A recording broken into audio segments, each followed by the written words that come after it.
एक को पता नहीं होने वाला है। वो तो होता ही है।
जय जिनेन्द्र।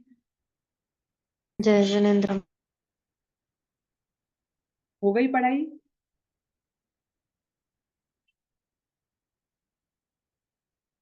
पढ़ाई हो गई? किसकी मैम?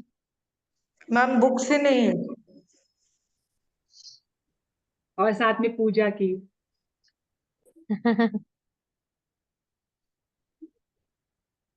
मैम आप इसकी बोल रहे हो क्या? समय साथ। अच्छा। मैं मेरे ही विषय का बोलूंगी ना। नहीं। नहीं, चलो बाकी क्या आते हैं तब तक आप मुझे ना जो गाथा आपको कंठस्थ करनी है ना, पहले वो गाथा मैं आपको बताती हूँ। वो तो मैंने निकाली ही नहीं, मैंने आपको नोट्स में भेज दी है वैसे। देखो, पहली तो करनी ही है आपको। हाँ। इस गाथा का अर्थ कौन बताएगा?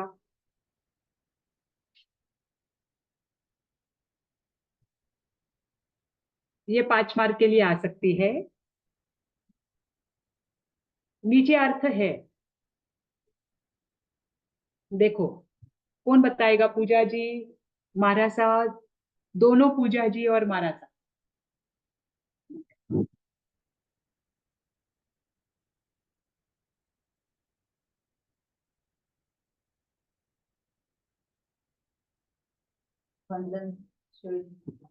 देखो यहाँ पर है।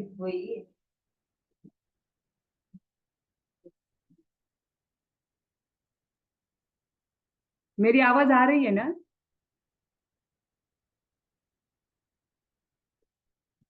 हाँ, क्लास सुनना आपको चलेगा, उसमें कोई दिक्कत नहीं है। 9 गाथा तक चल जाता है, और 9 गाथा हमारी होती नहीं है, इसलिए कोई दिक्कत नहीं। Okay ma'am. हम्म देखो, इस पहली जो गाथा है, इस पहली गाथा में सिद्ध भगवान के 3 विशेषण बताए हैं। कि 3 विशेषण कैसे बताए हैं? कि वो जिस गति को प्राप्त हुए हैं, वो गति 3 प्रकार से यहाँ पर बताई है।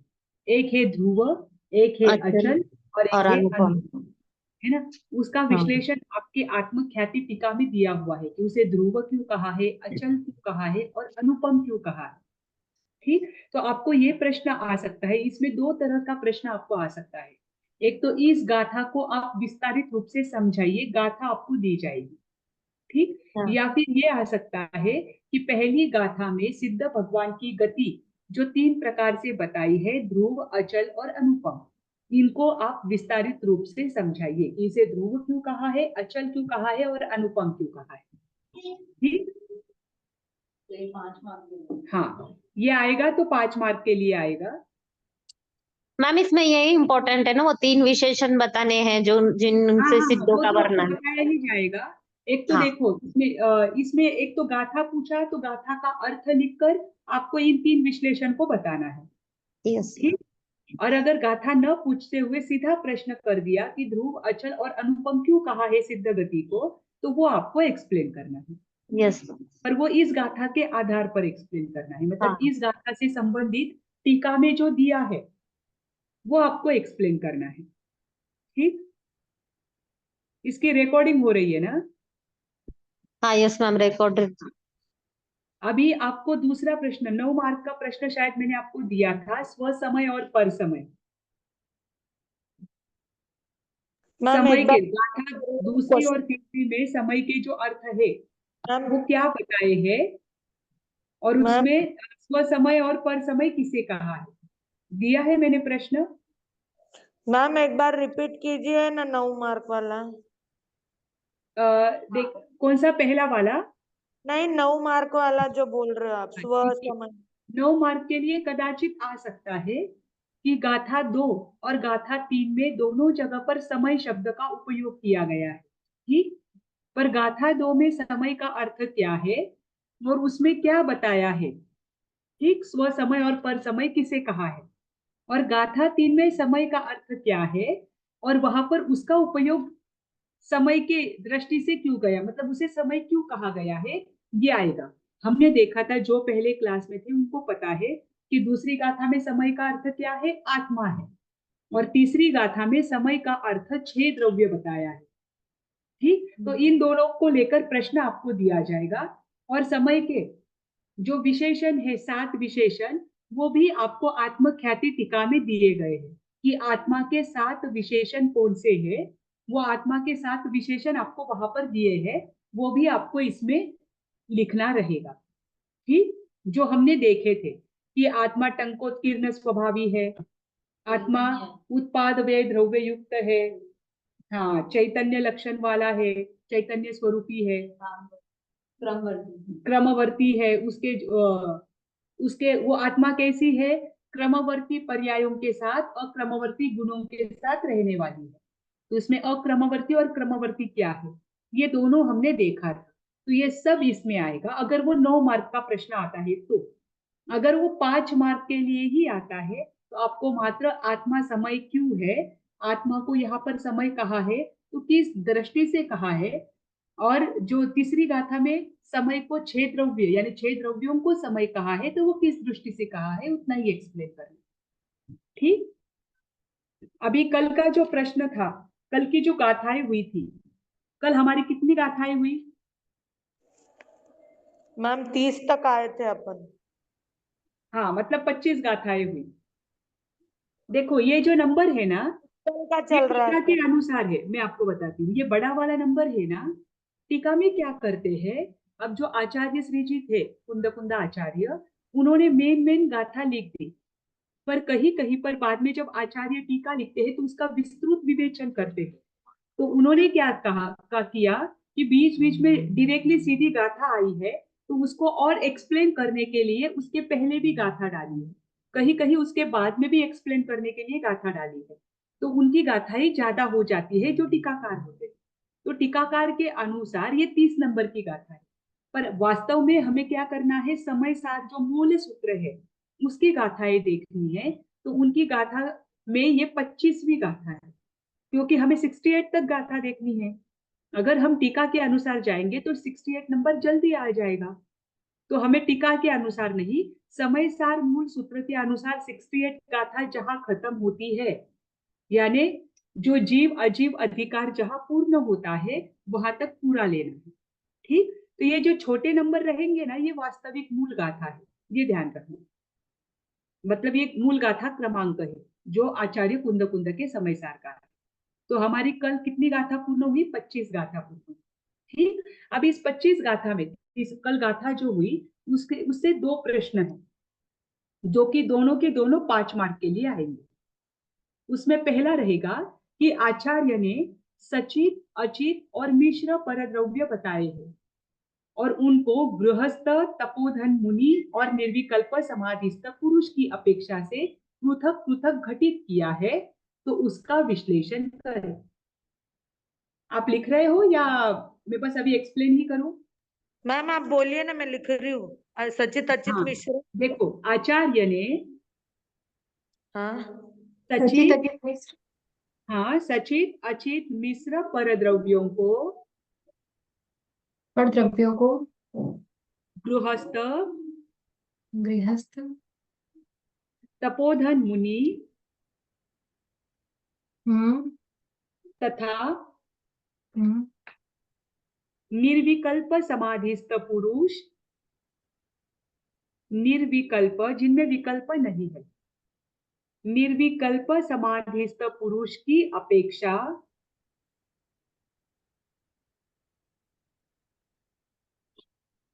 पुरुष की अपेक्षा हम्म पृथक पृथक पृथक पृथक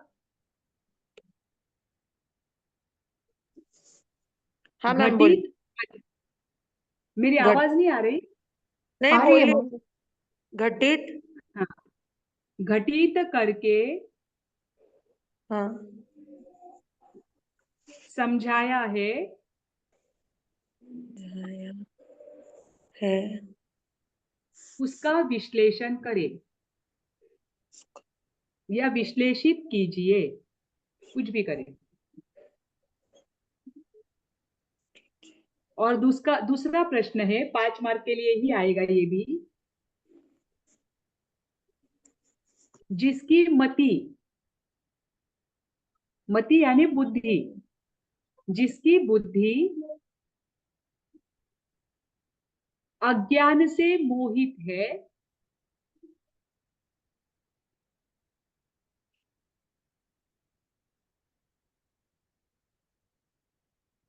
उसके लिए आचार्य ने या उन्हें आचार्य ने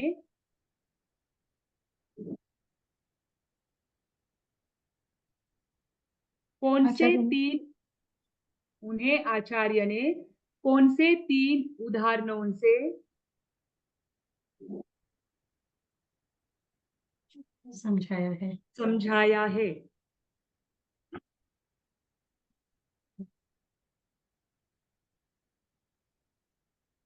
कौन से हाँ 3 उदाहरण देखे थे? मैम एक तो स्फटिक मणि का था हाँ और एक हाथी वाला था ना, हाथी को हाँ, हाथी और घास और अनाज का अनाज, स्वाद, हाँ मीठ वाला था। हाँ, और एक हाथी नमक और घास और पानी का। अनाज था। हाँ, हम्म और एक कौन नमक सा और था? नमक और पानी का। नमक और पानी। नमक को जब पानी में मिला देते हैं तो जी, एक नमक और पानी का था। आपको स्क्रीन दिख रही है? नहीं। आप नहीं दिख दिख, रही। ओके, अब दिख रही है? देखिए, हाँ मैम, शेयरिंग स्टार्ट हुआ है। अब देखिए, दिख रही है? हाँ हाँ ये जो बुक मैंने आपके साथ शेयर की है ना, इसमें ही ये सब दिया है। देखो, जो 3 उदाहरण बताए हैं 25वीं गाथा के बाद वापस, तो उन 3 उदाहरणों को यहाँ पर बताया है कि यहाँ मैम, पर ये आचार्य भारिल ने जी ये की है 3, ना? जी, भारिल जी की है क्या ये? किसकी है? हुकुमचंद जी भारिल हाँ की हाँ क्या हाँ, है? जी जी जी जी, हुकुमचंद जी भारती जी की भी है, उसमें हाँ। भी है। उन्होंने सेम ही लिया है यहाँ पर। देखो अच्छा। देखो, इस गाथा में आपको जो अज्ञान मति जो शिष्य है, मनुष्य है, जिसने क्या किया है, एकत्व बुद्धि से शरीर को या पर द्रव्यों को ही अपना माना है, उनको 3 उदाहरणों से यहाँ पर समझाया है। क्योंकि तीसरे उदाहरण में उन्होंने प्रकाश और अंधकार को भी मिक्स किया है। वो 3 उदाहरण कौन से है? एक स्फटिक पाषाण का है, एक हाथी आदि पशु का है जिनको अनाज और घास का उदाहरण दिया था, और तीसरा है नमक का पानी या फिर प्रकाश और अंधकार का उदाहरण। ये तीनों उदाहरण देकर समझाया है कि जैसे स्फटिक मणि क्या होता है, एकदम निर्मल होता है, स्वच्छ होता है, लेकिन अनेक पदार्थों के संयोग के कारण वो क्या होता है, अनेक रंगमय दिखाई देता है और उसका मूल स्वभाव हमें ध्यान में ही नहीं आता है, दिया दिखाई ही नहीं देता है। ऐसा जो स्फटिक मणि है, वैसे ही उसके समान ही, जैसे हम इस कलरफुल स्फटिक मणि को देखते हैं, वैसे ही ये लौकिक जन होते हैं, वो भी क्या करते हैं, हमारी आत्मा को, हम स्वयं को क्या करते हैं, अनेक वर्ण वाला या अनेक द्रव्यों से युक्त मान लेते हैं। परंतु जो वास्तविक स्फटिक मणि को जानता है, सच्चाई क्या है कि स्फटिक कितना भी रंगों का दिखे परंतु फिर भी वो निर्मल ही है। ये तो हमारी दृष्टि वैसी है या फिर पर पदार्थों का संयोग वहां पर होता है, इस कारण से क्या होता है, वो हमें अनेक रंगों वाला दिखाई देता है परंतु उसका वास्तविक स्वरूप तो वो नहीं है। वैसे ही अज्ञानी जन को यहाँ पर आचार्य क्या बताते हैं कि उसी प्रकार तुम जानो कि तुम जिन पर द्रव्यों को अपना है या मेरा है ऐसा कहकर मानते हो, वो वैसा नहीं है। वास्तव रूप में तुम कैसे हो, एक अखंड द्रव्य हो और ये सारे पर द्रव्य बाहरी है। ठीक, पहले तो यह बताया है। फिर दूसरा जो उदाहरण दिया है वह है हाथी का। जिस प्रकार हाथी आदि पशु जो है वो अनाज मिश्रित घास खाते हैं और वे परम कैसे है, अविवेक पूर्ण है, उनका ध्यान ही नहीं है कि वो घास खा रहे हैं या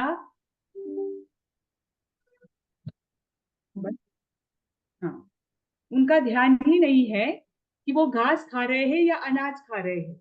उनको ध्यान में ही नहीं आता है कि घास में उनको अनाज मिक्स करके दिया जाता है। वैसे ही यह अज्ञानी व्यक्ति है, वो अनादि काल से पुद्गल के साथ बंधा हुआ रहने के कारण वो आत्मा और शरीर ये अलग अलग है, इस भेद विज्ञान को नहीं जान पाते हैं और इसका अभाव होने के कारण वे क्या करते हैं, पुद्गल जो बाहरी द्रव्य है उनमें ही अपनापन मान लेते हैं। ठीक, और तीसरा उदाहरण दिया था खारा पानी, जो जमकर क्या बन जाता है, नमक बन जाता है और नमक वापस पानी में घुलकर क्या हो जाता है, पानी को खारा कर देता है।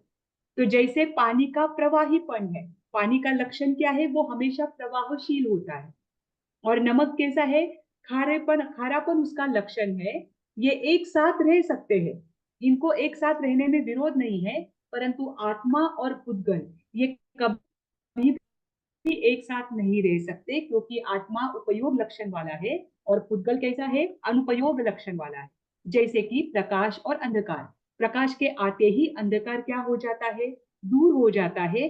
प्रकाश और अंधकार दोनों कभी भी साथ में नहीं रह सकते। उसी प्रकार आत्मा और पुद्गल ये दोनों भी कभी भी साथ में नहीं रह सकते। ठीक, अगर ये आप जानो तो आपका अज्ञान क्या हो, दूर हो। और आचार्य ने यहाँ पर यही बताया है कि तुम क्या करो, एकत्व विभक्त आत्मा को जानकर अपने वास्तविक स्वरूप को जान, इसमें ही क्या है, तुम्हारा भला है। ठीक, आज हम 26वीं गाथा देखेंगे। अभी यहाँ पर अज्ञानी ही बता रहे हैं, अब अज्ञानी कैसी बातें करते हैं वो देखिए। इन अज्ञानियों में हम भी है, हम भी कभी कभी ऐसी बातें कर लेते हैं। बस इतना है कि जो कोई हमें पढ़ाता है तो हम इतना डीप में पढ़ते नहीं है तो हमें प्रश्न आते नहीं है। अब अज्ञानी जो क्या कहता है कि आपने बताया कि जीव और शरीर एक नहीं है ना, आत्मा और शरीर एक नहीं है, जो शरीर है वह मैं नहीं हूं, बराबर, ये आपने कहा है।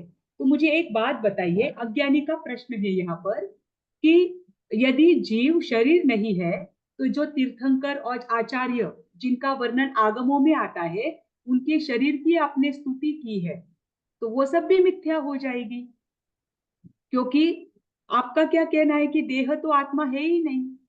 हम देह को आत्मा क्यों समझते हैं, क्योंकि आपने तीर्थंकर और आचार्य आदि का भी वर्णन शरीर की अपेक्षा ही किया है। जैसे कि एग्जाम्पल मैं आपको बताती हूँ कि तीर्थंकरों के 34 अतिशय बताए हैं, उसमें जन्म से उनको 10 अतिशय होते हैं। उसमें एक अतिशय उनको ये भी होता है कि तीर्थंकर का जो शरीर का रक्त है वो कैसा होता है, सफेद होता है।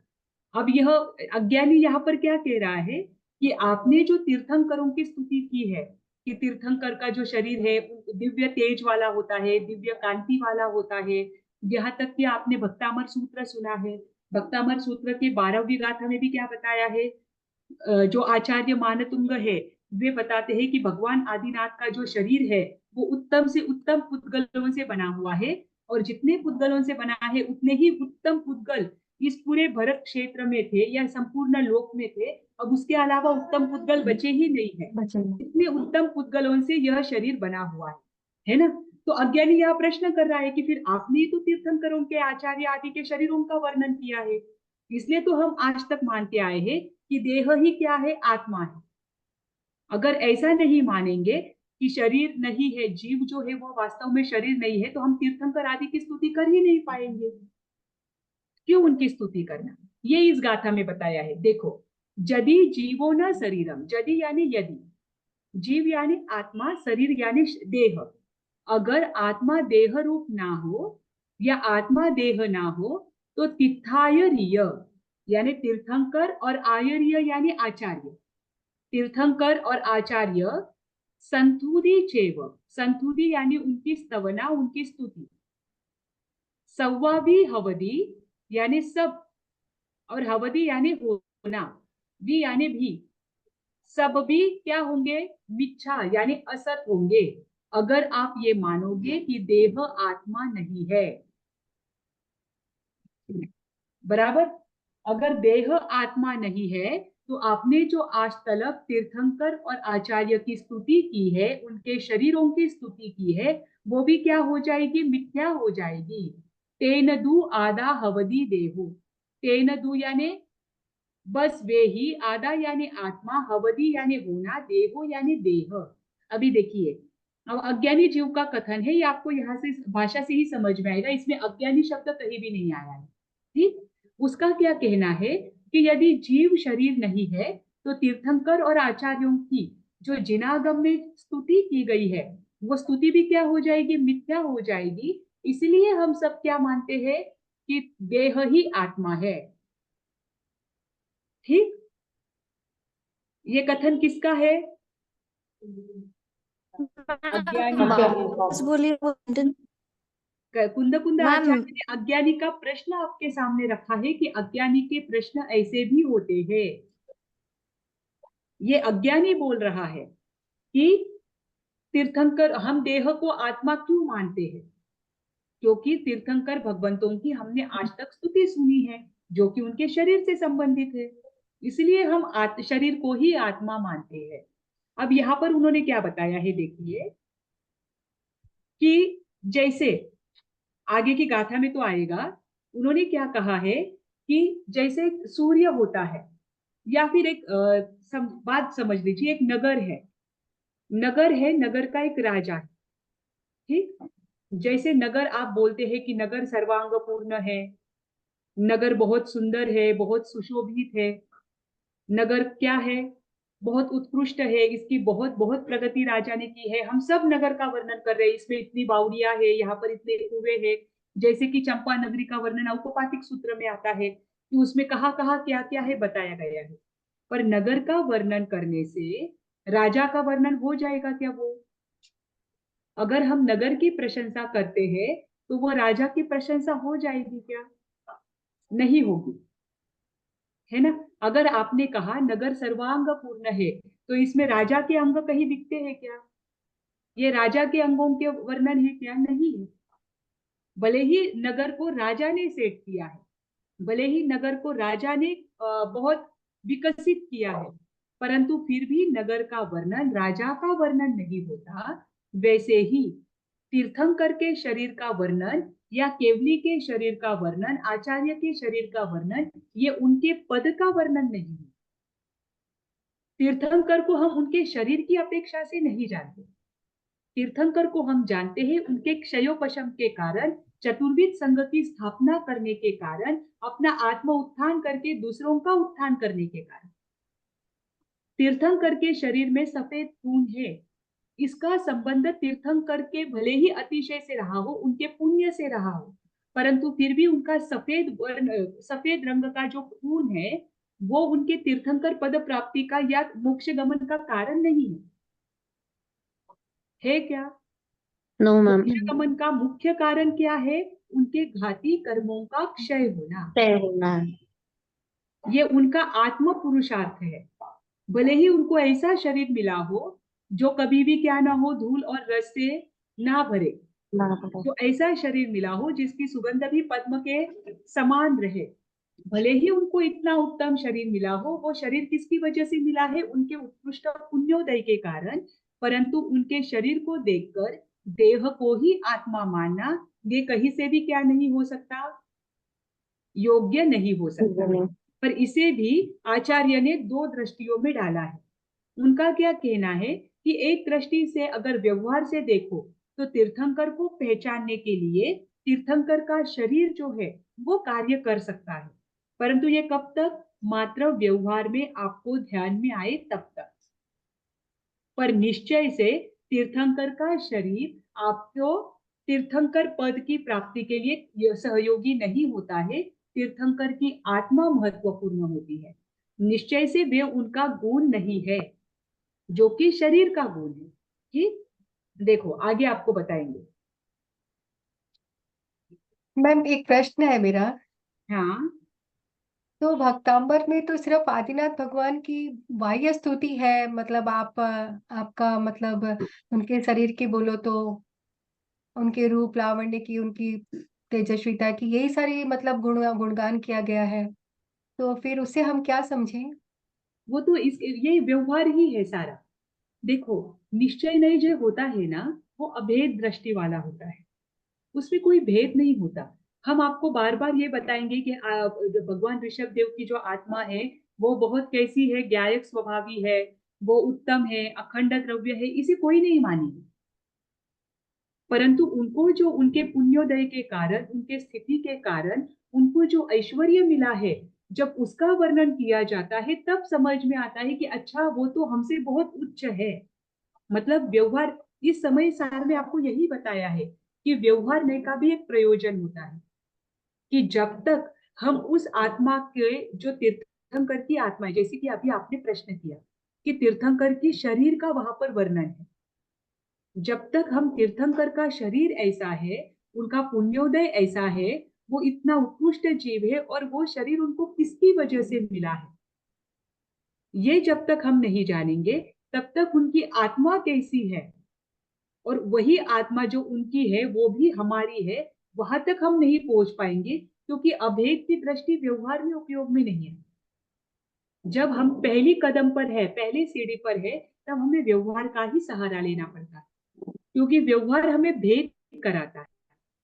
व्यवहार हमें दिखाता है कि ये ऐसा है, ये इसकी वजह से मिला है, फिर वो हमें एक एक स्टेप आगे लेकर जाता है। पर जिस दिन हमें यह महसूस हो कि उनकी आत्मा और मेरी आत्मा समान है, हमारा स्व संवेदन, आत्मा का अनुभव शुरू हो, उस दिन आचार्य ने कहा है कि उस दिन व्यवहार को छोड़ दीजिए। उसी के लिए आपको एग्जाम्पल दिया था कि जैसे कोई बीमार व्यक्ति है, जैसे बीमार व्यक्ति है, वो 6 महीने से क्या है, अपने बिछाने में पड़ा हुआ है, सोया हुआ है, बहुत कमजोरी महसूस कर रहा है, तो उसको खड़ा होने के लिए क्या ये सहायभूत होगा, लकड़ी की काठी, लकड़ी। हम्म। है ना, लकड़ी की काठी उसे सहायभूत है। उस दिन तो उसको उसका सहारा लेना ही है, क्योंकि उसे खड़ा होना है, उसके सहारे के बिना वो खड़ा नहीं हो सकता। जब तक वो कमजोरी महसूस कर रहा है तब तक लकड़ी उसको सहायभूत है, पर जिस दिन उसे ध्यान में आएगा कि अब मैं स्वस्थ हो गया हूं, उस दिन उसे लकड़ी का त्याग करना अनिवार्य है। अगर वो लकड़ी का त्याग नहीं करेगा तो क्या होगा,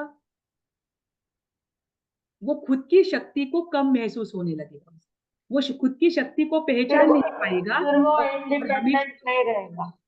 हाँ, वो क्या करेगा, लकड़ी के सहारे जीना शुरू कर देगा और खुद की शक्ति को कम आकेगा, या खुद की शक्ति को महसूस नहीं करेगा कि मैं बिना लकड़ी के भी चल सकता हूं। और वास्तविक मेरा स्वभाव यही है कि मुझे किसी का अवलंबन नहीं लेना है। तो ये लकड़ी क्या है, मात्र अवलंबन है। वैसे ही ये व्यवहार क्या है, मात्र अवलंबन है। ये जो भक्तामर सूत्र में आदि में तीर्थंकर के शरीरों का वर्णन किया है कि इतना उत्कृष्ट पुद्गलों से आपका बनाया हुआ शरीर है, क्योंकि ये अंतिम शरीर है और ये तीर्थंकर का शरीर है। ये किसकी वजह से उनको शरीर मिला है, उसके पीछे भी देखना है कि उनको ये शरीर किसकी वजह से मिला है, उनके पिछले जन्म में तीर्थंकर नाम कर्म का बंध करने के कारण।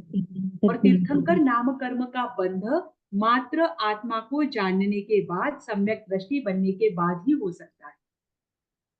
मतलब उस शरीर का उनको कोई काम नहीं है, पर हमें अभी समझना है कि तीर्थंकर बनते कैसे हैं, तीर्थंकर की क्या विशेषताएं होती है, उनके क्या अतिशय होते हैं, ये जब हम जानते हैं तभी तो हम उसके पीछे के कारणों के पास जाते हैं कि उनको ये मिला कैसे।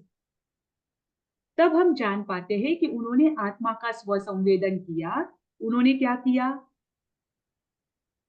सम्यक दर्शन को प्राप्त किया, उत्कृष्ट धर्म की आराधना की, उत्कृष्ट आत्मा की आराधना की, जिसकी वजह से क्या हुआ है, आज उनको ये अतिशय मिला है। तो ये अतिशय दिखता है, तो उनका आंतरिक अतिशय कितना होगा, उनका आंतरिक पुरुषार्थ कितना होगा, ये हमें इमेजिन करना है। पर यहाँ पर भी ये इसलिए बताया है ताकि हम व्यवहार से मात्र जाने, पर ये तीर्थंकर के शरीर का क्या है, प्रशंसा है, ये उनका वर्णन है। इसका अर्थ ये नहीं है कि तीर्थंकर के शरीर का वर्णन करने से हम देह को ही आत्मा माने। फिर भी देह और आत्मा एक नहीं हो सकती, उनका देह उत्कृष्ट भले ही हो, ये तो मात्र व्यवहार के लिए बताया गया है कि उनका देह ऐसा होता है, परंतु उन व्यवहार के पीछे भी उनकी साधना क्या है, इसे हमें देखना है कि इस साधना के कारण इनको ये मिला है, और ये भी इनके साथ हमेशा रहने वाले नहीं है। देह के कारण वो तीर्थंकर नहीं है, वो तीर्थंकर है उन्होंने बांधे हुए तीर्थंकर नाम कर्म के कारण, उनके आत्म पुरुषार्थ के कारण। ठीक, जी मैम, क्लियर हो गया। हाँ जी, कृतज्ञ उसमें मैम। हाँ, बस व्यवहार का उपयोग वहां तक ही करना जब तक जरूरी है। जिस दिन ध्यान में आए कि हम आत्मा का स्वसंवेदन करना सीख रहे हैं, उस दिन व्यवहार को धीरे धीरे छोड़ देना, यही आचार्य का यहाँ पर कहना है। जैसे कि स्वस्थ होने के बाद वह मनुष्य लकड़ी को छोड़ देता है। ठीक, निश्चय को समझने के लिए व्यवहार का प्रयोग किया गया मैम। हाँ, दूसरों को समझने के लिए भी और भेद करने के लिए। व्यवहार का अर्थ ही होता है भेद करना, भेद करने के लिए व्यवहार का उपयोग होता है। निश्चय का उपयोग तो मात्र अभेद है। ठीक, अभी देखो उन्होंने यहाँ पर क्या बताया है। हाँ, यहाँ पर गाथाएं है उनकी कि जैसे दो तीर्थंकर कुंद पुष्प के हैं, आपने जैसे बताया था कि दो, प्रत्येक तीर्थंकर का अपना अपना वर्ण है, 5 वर्ण में तीर्थंकर के वर्ण बताए गए हैं कि दो तीर्थंकर चंद्रमा के समान है, श्वेत वर्ण वाले, दो तीर्थंकर नील वर्ण वाले हैं, दो तीर्थंकर लाल वर्ण वाले हैं, दो तीर्थंकर हरे वर्ण वाले हैं, और बाकी 7 बचे हुए 16 तीर्थंकर स्वर्ण के समान है। ये सब आपने बताया है, परंतु ये बताने के बाद भी ये सभी तीर्थंकर कैसे है, मतलब ये विशेषण उन्होंने गाथा दी है पीछे, उस गाथा का ये अर्थ बता रहे हैं कि आपने तो हमें बताया कि ऐसे जो तीर्थंकर है उनके शरीर का वर्ण आपने बताया, और फिर आपने क्या बताया है कि ऐसे जो तीर्थंकर है वो जन्म मृत्यु से रहित है, सम्यक ज्ञान रूपी सूर्य और देवों से वंदनीय है, ये सभी हमें सिद्धि प्रदान करे। ये अज्ञानी बता रहा है कि आपने तो हमें बताया कि तीर्थंकर का वर्ण ऐसा होता है, ये तीर्थंकर इस वर्ण के होते हैं, तो अगर वर्ण उनका बताया है तो उनके देह में हम आत्मा का भान क्यों ना रखें। वैसे ही आपने आचार्य की भी स्तुति की है, तो उनका ये कहना है कि आप तीर्थंकर अर्यंत की आप स्वयं ही स्तुति करते हो उनके शरीरों की, उनके शरीर आश्रित गुणों के आधार पर ही आपने बहुत सारी गाथाएं हमें बताई है, तो फिर आप ये कहो कि देह आत्मा नहीं है, तो ये सारी स्तुतियां गलत सिद्ध हो जाएगी, है ना। तो ये सिद्ध स्तुतियां तो रहेगी ही नहीं। तो फिर वहां पर आचार्य क्या कहते हैं वो देखिए।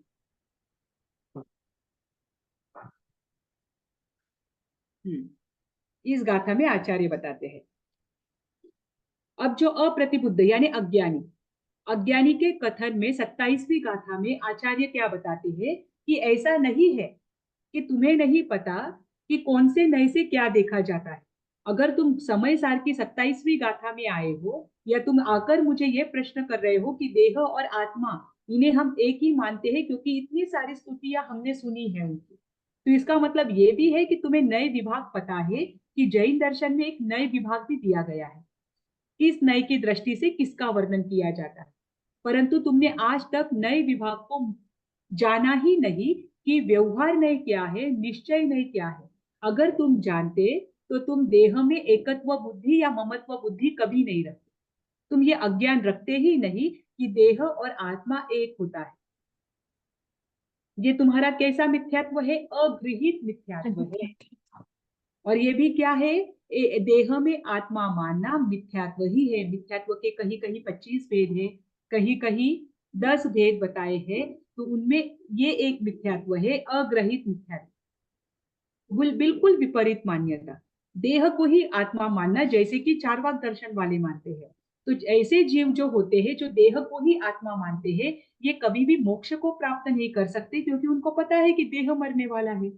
जिस दिन देह मर जाता है उस दिन उनकी आत्मा भी मर जाती है। तो उनका स्वभाव कैसे बन जाता है कि जब तक जीवन हो तब तो खाओ पियो और मौज करो, क्योंकि ये जीवन बार बार मिलने वाला नहीं है। ऐसी धारणा उनकी बन जाती है। और जो देह को ही आत्मा मानता है वो क्या करता है, पुण्य पाप नरक तिर्यंच इन गतियों को मानता ही नहीं है, क्योंकि उसे पता है कि देह ही आत्मा है, तो देह मरने के बाद आत्मा मर जाएगी। इसका अर्थ क्या हुआ, तुम मिथ्यात्व का पोषण कर रहे हो। अगर ये मान्यता मैम तुम्हारी है तो तुम मिथ्यात्व में हो। कोई किसी ने कुछ कहा? मैम मैम हाँ, मैम मैं ये पूछ रही हूँ, गाथा लर्न करनी है? नहीं, कुछ कुछ करनी है, सारी नहीं करनी। कुछ कुछ जो करनी है ना वो मैं आपको नोट्स में भेज दूंगी। ज्यादा नहीं करनी है, पर कुछ कुछ गाथाएं ना ये जीवन में हमेशा उपयोग में आएगी। जो आसान भी है करने के लिए वही दूंगी, पर ये आपको हमेशा उपयोग में आएगी, इसलिए भी करना है। आपके साथ मैं भी कर रही हूँ, हालांकि मुझे पेपर देना नहीं है। ठीक, अब तो देखो, तो मैम यहाँ पर आपकी तो स्वाध्याय हो रही है, क्या स्वाध्याय हो जा रही है आपकी, क्या लर्न हो, करके स्वाध्याय हो जा रही है आपकी। मेरी गाथाएं, आपकी आवाज बहुत कम आ रही है हमारे साथ। वो बोल रहे हम स्वाध्याय लोग हो कह रही है रहे हैं आपकी। वो स्वाध्याय तो है, हो रही ये है तो आपके आपकी लर्न उपकार है कि करके। आपकी वजह से मेरा बहुत स्वाध्याय हो रहा है, नहीं तो मैं ऐसे स्पेशली पढ़ने के लिए कभी जाती ही नहीं। सच में आपकी वजह से बहुत स्वाध्याय हो रही है। हाँ, अभी देखो। हाँ, देखो यहाँ पर उन्होंने क्या कहा कि व्यवहार नहीं तो ये कहता है कि जीव और शरीर एक है, किंतु अगर आप निश्चय नहीं से जानो तो जीव और शरीर कभी भी एक पदार्थ नहीं हो सकते। यही आचार्य देव ने पिछली गाथा में समझाया है, 25वीं गाथा में, कि तुम क्या मतलब, चाहे एक बार के लिए नमक का खारापन और जल का प्रवाहीपन एक साथ रह सकता है, एक बार के लिए विरोधी धर्म एक वस्तु में एक साथ रह सकते हैं, पर पुद्गल और आत्मा कभी भी एक मेक नहीं हो सकता। उसे ही यहाँ पर कहा है टंकोत्तीर्ण चित स्वभाव, कि आपको पहली गाथा से हम बताते आ रहे हैं कि जीव और शरीर कभी भी एक पदार्थ नहीं हो सकते। जीव और शरीरी कैसे होते हैं, जीव टंकोत्तीर्ण चित स्वभावी होते हैं, वो एक क्षेत्रावगाह रूप में रहते हैं। ये आचार्य उनको, अज्ञानी जो व्यक्ति है जिसका यह प्रश्न है, उन्हें समझा रहे हैं। तो देखो, अब आचार्य क्या कहते हैं कि देह के गुणों के आधार पर की गई तीर्थंकर और आचार्यों की स्तुति, ये क्या है, व्यवहार नहीं से सत्यार्थ है। ये बस आपको व्यवहार नहीं से जानने के लिए है कि तीर्थंकर का जीव ऐसा होता है। ठीक, तो व्यवहार नहीं से तो आप ये कह सकते हो कि जीव और देह क्या है, एक दर्शन से उनकी स्तुति, जो तीर्थंकर के देह की स्तुति आप कर रहे हो वही आप तीर्थंकर की स्तुति कर रहे हो। इस दृष्टि से यहाँ पर वाक्य दिया है कि व्यवहार नहीं से तो आप कह सकते हो कि जीव और देह एक। इस दृष्टि से तीर्थंकर के देह की स्तुति ये तीर्थंकर की स्तुति है। ठीक, ये आप व्यवहार नहीं से कह सकते हो। ठीक, तो इस प्रकार कहने से आपकी स्तुति मिथ्या नहीं हो सकती, पर इसमें एक बात ध्यान रखना कि यह व्यवहार है। निश्चय से आप जीव और देह या तीर्थंकर के शरीर की स्तुति और तीर्थंकर, इन दोनों को अगर आप एक करने जाओगे तो ये सत्य नहीं होगा। ठीक, निश्चय क्या कहता है, तीर्थंकर पुरुष तीर्थंकर बने हैं उनके आत्म पुरुषार्थ के कारण, और वास्तव में वही सही है। ठीक, तो उसमें आत्मख्याति टीका में इस गाथा को समझाने के लिए सोने और चांदी का उदाहरण दिया है। देखो आपके सामने ही है। जिस प्रकार हम सोने और चांदी को गलाकर एक आभूषण बनाते हैं, तो सोने और चांदी का मिक्स कोई आभूषण है। तो वो आभूषण बनाने के लिए सोने और चांदी को क्या किया जाता है, एक साथ गलाया जाता है। चांदी सफेद होती है, सोना पीला होता है। ठीक, अब इनको एक साथ गलाकर इनका आभूषण बनाया गया। वैसे ही ये आत्मा और शरीर जो है वो एक साथ एक क्षेत्र में रहने की अवस्था होने से हमें एक पने से क्या होता है, वो एक रूप हमें दिखाई देते हैं ना। हम आत्मा अलग से तो नहीं कर सकते क्योंकि ये एक क्षेत्र में रह रही है, तो ये हमें एक रूप से दिखाई देते हैं। परंतु ये क्या है, व्यवहार से हमें एक रूप से दिखाई देते हैं। अगर आप निश्चय से जानो तो निश्चय कभी भी, निश्चय से आप देखने के लिए जाओ तो कभी भी आत्मा शरीर रूप नहीं होता। जैसे कि सोना है, सोना और चांदी को कितना भी आपने पिघलाकर मिक्स कर दिया हो, फिर भी सोना पीला ही रहेगा और चांदी कैसी रहेगी, सफेद। सफेद स्वभाव वाली ही रहेगी। उनमें भिन्नता होती है। भले ही आभूषण में वो आपको एक रूप से दिखाई दे, तो ये व्यवहार की दृष्टि से है। अगर आप उन्हें पुनः अलग करने के लिए जाओ या देखने के लिए जाओ, तो जो सफेद है वह चांदी है और जो पीला है वह स्वर्ण है। ये अलग अलग चीजें हैं, पर हमें व्यवहार से क्या होती है, एक आभूषण में वो एक रूप से दिखाई देती है। वैसे ही व्यवहार से आत्मा और शरीर हमें एक रूप दिखाई देते हैं। परंतु ऐसा कभी नहीं होता कि आत्मा का लक्षण उपयोगमय है और शरीर का लक्षण कैसा है, सड़न गलन विध्वंसन वाला या अनुपयोगमय है। तो ये दोनों में भी भिन्नता है। जैसे सोना पीला है और चांदी सफेद है, उसी प्रकार आत्मा कैसा है, उपयोग स्वभावी है, और शरीर कैसा है, अनुपयोग स्वभावी है। तो इन दोनों में भी एक साथ एक रूपपना कभी नहीं आ सकता। ये दोनों कैसे है, अनेकत्व रूप से है। तो ये निश्चय नहीं कहता है कि ये एक नहीं हो सकते। और आपको जो आत्मा और शरीर एक रूप दिखाई देता है वह क्या है, व्यवहार में का कथन है। ठीक, अभी आगे देखिए, इसके भी आगे देखिए, ये 27वीं गाथा हुई। अब आगे वो क्या बताते हैं देखिए, बहुत सारे साधु, यानी यहाँ भी साधु का अर्थ क्या लेना, सज्जन पुरुष लेना। वो क्या कहते हैं कि हमने दो गाथा में बताया है, एक पहली गाथा व्यवहार नहीं की अपेक्षा है, दूसरी निश्चय नहीं की अपेक्षा है। ईनमन्नम जीवादो, जीवादो यानी आत्मा, देहम आत्मा से, जीवादो यानी आत्मा से, देहम यानी शरीर, पोगलमयम यानी पुद्गलमय, थूनितु मुनि, थूनितु यानी स्तवन करना, मुनि यानी साधु पुरुष, साधु। मन नदी उनका मानना है, संथुदो वंदिदो, या उनको संथुदो यानी स्तवना जो की है, किसकी, केवली भयवम, केवली भगवान की जो स्तवना की है वह किसकी है, मतलब हमने अगर केवली भगवान के शरीर की वंदना की है जो कि पुद्गलमय है, वही वंदना केवली भगवान की है, ऐसा वे साधु मानते हैं। देखो, जीव, जीव यानी आत्मा लेना है यहाँ, आत्मा से जो भिन्न इस पुद्गलमय देह की स्तुति करके कुछ साधु ऐसा मानते हैं, मैंने केवली भगवान की स्तुति की और वंदना की। जो तीर्थंकर और आचार्य को लेकर पहले बताया था वही यहाँ पर बताया जा रहा है, बस केवली भगवान का नाम लिया है। ठीक, क्या आत्मा से भिन्न उनका जो शरीर है, केवली का शरीर, जैसे गौतम गणधर है, ये केवली है, तो गौतम गणधर का वर्णन किसमें आता है, औपपातिक सूत्र में भी आता है, सुधर्मा स्वामी का वर्णन वहां पर आता है कि उनका शरीर कैसा मैम था। भगवती में है। हाँ, उनके शरीर का वर्णन आता है, देखिए।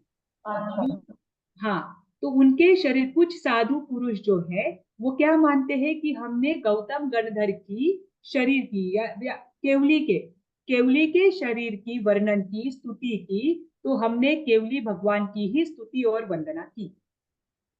ठीक, आगे आचार्य क्या कहते हैं कि तम निश्चय, निश्चय से वह न जुज्जदी, न योग्य नहीं, न यानी नहीं, जुज्जदी यानी योग्य, न शरीर गुना ही होती केवलीनो, न यानी नहीं, शरीर गुण, शरीर का गुण ही होती, होंती यानी होना, केवलीनो केवली भगवान का, केवली गुणों थुनदी जोसो तच्चम केवलम थुनदी, जो केवली भगवान के गुणों का वर्णन करते हैं, स्तुति करते हैं, थुनदी यानी स्तुति करना, वह तच्चम केवली थुनदी, वो वास्तव में केवली भगवान की स्तुति करता है, स्तवना करता है। देखो आचार्य कहते हैं तम निश्चय, निश्चय नैसे वह योग्य नहीं है, न जुज्जति, योग्य नहीं है। क्या योग्य नहीं है? कि उनके शरीरों का वर्णन ही केवली भगवान का वर्णन जानना, उनके शरीर के गुणों का कथन केवली भगवान के गुणों का कथन मानना, ये योग्य नहीं है। तो योग्य क्या है? जो केवली के गुणों की स्तुति करता है, वह परमार्थ से केवली की स्तुति करता है। ठीक, बराबर? जी मैम। हाँ, अब केवल निश्चय से क्या योग्य है कि केवली भगवान के शरीरों की स्तुति, यह क्या नहीं है? योग्य नहीं है कि केवली भगवान के शरीर की स्तुति केवली की स्तुति है, ये कहना कदापि योग्य नहीं है। केवली की स्तुति किसमें है? जब हम केवली भगवान के गुणों का वर्णन करें, तभी हम ये कह पाएंगे कि हमने केवली भगवान की स्तुति की। तो आत्मा को कैसे जानना? गुणों से जानना, है ना? हाँ, अभी आगे देखिए उसको क्या बेस बदल। यद्यपि परमार्थ से सोना तो पीला ही होता है, तथापि उसमें मिली हुई चांदी की सफेदी के कारण सोने को भी सफेद सोना कह दिया जाता है। तो ये कैसा होता है? कथन मात्र व्यवहार का होता है ना? अगर आप वास्तव में देखा जाए तो सोना तो कभी भी ये सफेद हो ही नहीं सकता, सोना तो पीला होता है। पर चांदी में अगर सोना मिक्स हो जाए और आपको कोई कह दे कि ये सोने की ज्वेलरी है, उसमें सोना है पर चांदी मिक्स होने के कारण वह सफेद दिखाई दे रहा है, तो उसे आप व्यवहार से सोना कह सकते हैं कि ये सोना है, मैंने यहाँ से खरीदा है। पर ये किसके लिए? मात्र व्यवहार के लिए। पर अगर कोई वास्तव में आपको पूछे कि सोना कैसा है, तो आप बताओगे क्या सफेद है? नहीं बताएंगे। देखो दोनों भी बातें हैं। अगर हम किसी गोल्ड शॉप में गए और वहां पर हमें सोना खरीदना है, पर हमारे पास ज्यादा पैसे नहीं है, ठीक, हमें प्योर सोना हम नहीं ले सकते, तो वहां पर जो जो शॉप का ओनर था उसने आपको कह दिया कि ये भी सोना है पर ये चांदी में मिक्स है, इसमें चांदी मिक्स की हुई है, आप ये काम करो, ये अंगूठी ले लो, ये सोने से ही बनी हुई है, ठीक, बस इसमें थोड़ी सी चांदी मिक्स की है, इसकी वजह से सफेद दिख रही है। अब आपने सोना ले लिया ना, अब वो सफेद दिख रही है, कोई आपको पूछे कि ये अंगूठी किसकी है, आप क्या बताओगे? सोने की है। सोने की कि है। उसमें थोड़ी सी चांदी मिक्स हुई है इसलिए वो सफेद दिख रहा है थोड़ा, आप क्या कहोगे? ये सोने की है। पर ये किसके लिए है? मात्र व्यवहार के लिए। व्यवहार में। कोई व्यक्ति आपके सोने की अंगूठी को देखकर आपको प्रश्न पूछे कि सोना कौन से वर्ण का होता है, तो आप कहोगे वो सफेद वर्ण का होता है, हालांकि नहीं। आपके आपके हाथ में वही अंगूठी है। आप खुद ये कह रहे हो कि जो अंगूठी मैंने पहनी है वो सोने की है और वो दिखने में सफेद दिखाई दे रही है, क्योंकि आपको कम कॉस्ट में सोना लेना था, ठीक, आपने इसलिए वो ले ली। अब आपको कोई कहे तो आप बोल देते हो कि ये सोने की है, पर उसके बाद तुरंत आपको अगला प्रश्न कर दिया कि सोने का वर्ण कौन सा होता है, तो आप कहोगे कि सफेद वर्ण का होता है क्योंकि मेरे हाथ में सफेद अंगूठी है, मैम कहोगे? लेकिन व्हाइट गोल्ड तो व्हाइट अलग गोल्ड एक किसे मेटल, कहा जाता है? नहीं एक मेटल है ना ऑलरेडी, वो ज्यादा हाँ, कॉस्टली है सोने से। पर वो प्लेटिनम होता है। वो प्लैटिनम अलग प्लैटिनम है, गोल्ड। रेड रोडियम अलग है और व्हाइट गोल्ड अलग है। पर वो गोल्ड नहीं है, उसे गोल्ड कहा जाता है। कॉस्टली भी है उसको गोल्ड नाम से क्यों ज्यादा। दिया? क्योंकि गोल्ड के जैसा वो कॉस्टली है, और शायद गोल्ड से ज्यादा कॉस्टली हो जो डायमंड की रेंज में भी आ जाए, परंतु फिर भी वो हाँ। गोल्ड नहीं है जिसे हम सोना कहते हैं, वास्तव में जिसे गोल्ड कहते थे। ये तो बाद के लगाए गए विशेषण है, ये बाद अच्छा। में दिए गए नाम है। जो एक्चुअल सोना है जिसकी वजह से ये सारे गोल्ड के जितने भी ब्रांड आपको मिलेंगे, ये हम्म जिसके नाम के कारण से जाने जाते हैं, वो एक्चुअल सोना कैसा है? पीला है हम्म हम्म, है ना? वो एक्चुअल सोना पीला है, जिसे वास्तव में सोना ही कहा जाता है। तो हाँ। अगर हमें कोई पूछे सफेद वर्ण की हम अंगूठी भी पहने तो भी हम क्या कहेंगे कि वो सोना तो पीला है, क्योंकि सोना उसके गुण से पहचाना जाता है। वैसे ही केवली भगवान के शरीर का हमने वर्णन भी कर लिया तो उसके वर्णन मात्र से उनकी स्तुति नहीं हुई। केवली भगवान की वास्तविक स्तुति अगर आप निश्चय नहीं से जानो तो उनके गुणों से होती। ठीक, केवली भगवान के शरीर की स्तुति करने से जो स्तुति हम मानते हैं वो व्यवहार का भेद है कि केवली भगवान का शरीर ऐसा था। ठीक, परंतु निश्चय ये नहीं मानता। निश्चय का स्पष्ट रूप से मानना है कि कोई भी आत्मा हो, चाहे तीर्थंकर हो, चाहे आचार्य की आत्मा हो, चाहे केवली भगवान की आत्मा हो, उनकी आत्मा कैसी है? निश्चय से अनंत गुणवान है। उनके गुणों की स्तुति ही वास्तव में उनकी स्तुति है।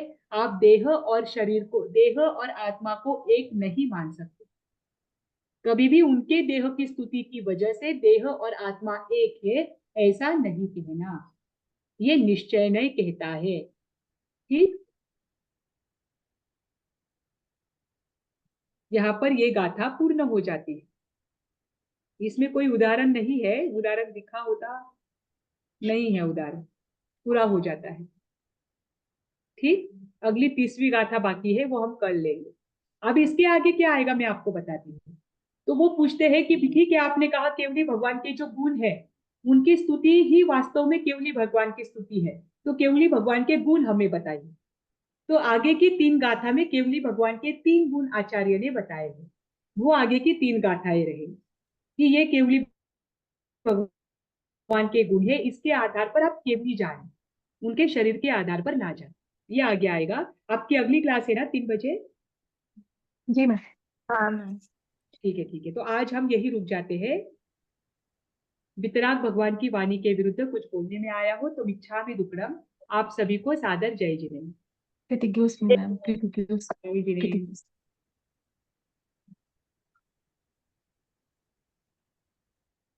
मैम एक प्रश्न रह गया मेरा। मंदिर पंथी में जो पूजा करते हैं ना, फिर वो तो देव खाली स्तुति करते हैं, वो मूर्तियों की पूजा करते हैं, तो वास्तव में क्या उनकी पूजा फिर वो सही मायने में पूजा नहीं है? निश्चय ऐसे खाली किसकी व्यवहार पूजा? ऐसे है वो पूजा? कौन सी मंदिर में जो मूर्ति की पूजा करते हैं? जी मैम। मैम कल बात करते हैं फिर आपका, जी यदि जी जी, आपको। आज आपकी अगली क्लास है, कल इससे ही शुरुआत करेंगे। जी मैम।